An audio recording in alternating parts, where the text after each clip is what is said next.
पहले दिन से ही ऐसे गोद में उठा लिया कि विश्वास दृढ़ हो गया। कान पे 15 किलोमीटर 3 बजे रात्रि के घर से भगे थे। 15 किलोमीटर चलने के बाद शंकर जी का मंदिर आया। अब बच्चे थे, 13 वर्ष की अवस्था थी, भूखे थे, बाल भोग घर में मिल जाता था। अब यहाँ कौन बाल भोग दे, फिर राजभोग का समय 12 बजे, अब वहाँ कौन, शंकर जी का विशाल मंदिर वहाँ जंगल में है। नंदिकेश्वर तो क्या ऐसे आए, नंदेश्वर महादेव बड़े प्रसिद्ध महादेव हैं। तो वहाँ बैठे तो 12 बजे लगभग होंगे, दोपहर के हम सोच रहे थे कि घर में तो माता जी भोजन पका देती थी, या कौन पवाएगा। बहुत प्रश्न मन में परेशान कर दिए। 15 किलोमीटर चलते चलते कहाँ रहोगे, जहाँ भगवान रखेंगे। कैसे रहोगे, अब जैसे भगवान रखें। अरे तुम किसी को जानते नहीं हो। नहीं भगवान जैसे रखें, मरूंगा वापस नहीं लौटूंगा, बस भगवान का भजन करूं, ये दृढ़ निश्चय था। प्राण त्याग दूंगा पर घर वापस नहीं जाऊंगा।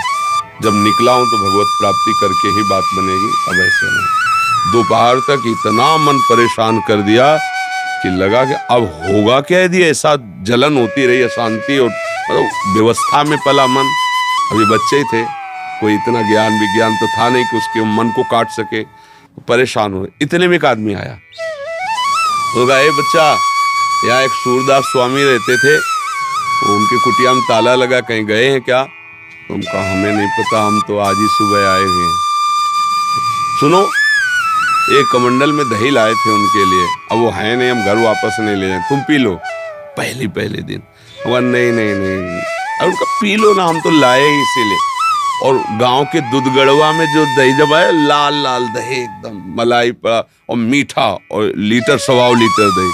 तो हम एक छोटी सी गीता, कुशासन और एक पीतल का लोटा और एक चद्दर ये लेके घर से भागे थे। मतलब ऐसा, तो उसी लोटे 3-4 लोटा, वो छोटा लोटा था, छक गए, जे ही हो गया। ते ही रोना आया कि अरे भगवान इतना प्यार करते। तो शंकर जी के लिए कि प्रभु मुझे विश्वास हो गया कि आप मेरे जीवन का, और वो दिन, और देखो ये इतनी अवस्था हो गई, कभी घर नहीं गए, कभी ऐसा याद भी जीवन में, इतने कष्ट पड़े पर याद भी नहीं आया कि यार चलो घर चलें, और घर भगवान का। तो लड़ते फिर बात बन गई। अगर हार जाए तो फिर इस मार्ग में नहीं चल सकते, इसमें तो लड़ना पड़ता है, क्योंकि मन विषयी रहा है। अब आप सोचो 2-4 महीने जप रहे तो मन सिद्ध, ऐसे नहीं, पूरा जीवन लगाना पड़ता है। तब अनंत जन्मों के साफ संस्कार भस्म हो जाते हैं और उसका आवागमन नष्ट होकर वो भगवान के धाम को जाता है।